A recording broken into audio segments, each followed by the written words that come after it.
Mafia Atiq और उसके भाई अशरफ का आतंक ऐसा था कि इनके सामने जबान खोलने की हिम्मत कोई नहीं करता था। साल 2004 में बीजेपी के नेता अशरफ को न सिर्फ अपहरण कर लिया गया बल्कि उसकी इतनी पिटाई की अतीक ने कि उसकी मौत हो गई। माफिया अतीक अहमद और अशरफ दोनों को लेकर के जो पुलिस की टीमें हैं, जो विभिन्न पर खौफ और आतंक की पूरी कहानी। अतीक और अशरफ दोनों को फिलहाल हिंदू ही नहीं मुस्लिमों पर भी कहर। माफिया ब्रदर्स के गुनाहों की गवाही। माफिया अतीक और उसके भाई अशरफ मिट गए हैं, लेकिन उनके गुनाहों की दास्तां हमेशा जिंदा रहेगी। अतीक के आतंक का शिकार सिर्फ हिंदू ही नहीं थे, मुस्लिमों पर भी उसका कहर कई बार बरपा। एक ऐसा ही नाम बीजेपी नेता मुरली मनोहर जोशी के करीबी अशरफ का है, जिसे साल 2004 में अतीक और उसके गुर्गों ने अपहरण के बाद पीट कर हत्या कर दी थी। तारीख थी 5 जनवरी साल 2004। जगह थी प्रयागराज। उस दिन बीजेपी नेता मुरली मनोहर जोशी का जन्मदिन था। उन्होंने अपने जन्मदिन पर अपने करीबी अशरफ को भी न्योता भेजा था। अशरफ उस दिन मुरली मनोहर जोशी की जन्मदिन पार्टी में शामिल हुए।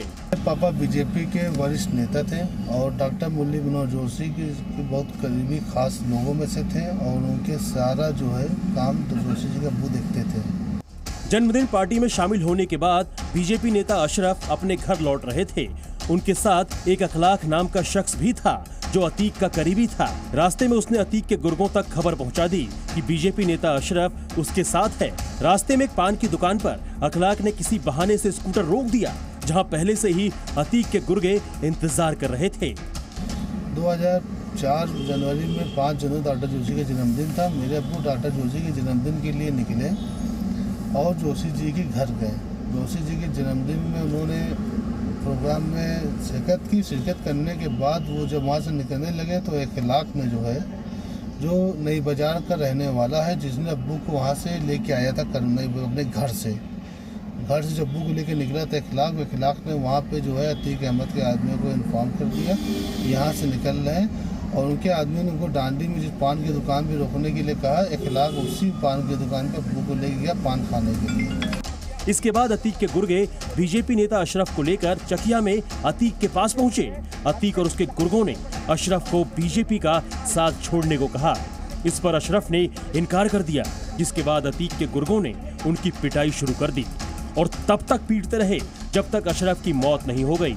वहाँ जैसे ही पान खाने वहाँ पहुँचे, वहाँ पर अतीक अहमद के सारे आदमी ऑलरेडी मौजूद थे। उन्होंने उनको गाड़ी में भर के लेके चले गए चकिया और इखलाक अब्बू की जो स्कूटर वहाँ पे थी, प्रेजेंट टाइम में स्कूटर चलते थे, उस स्कूटर को लेकर के वो भी लेके चले गए चकिया उनके निवास पे।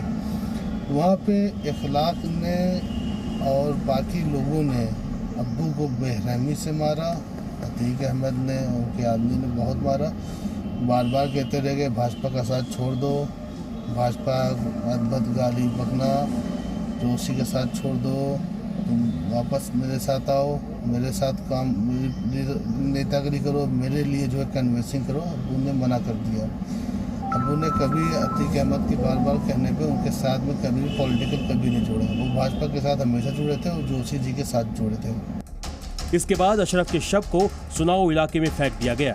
बीजेपी नेता अशरफ के परिजनों ने इसकी रिपोर्ट पुलिस में की, लेकिन अतीक का खौफ ऐसा था कि पुलिस वालों ने इसे हादसा बताकर फाइल बंद कर दी। अब अशरफ के परिजनों को अतीक और उसके भाई के मारे जाने पर राहत मिली है। ब्यूरो रिपोर्ट, जी मीडिया। जी न्यूज़।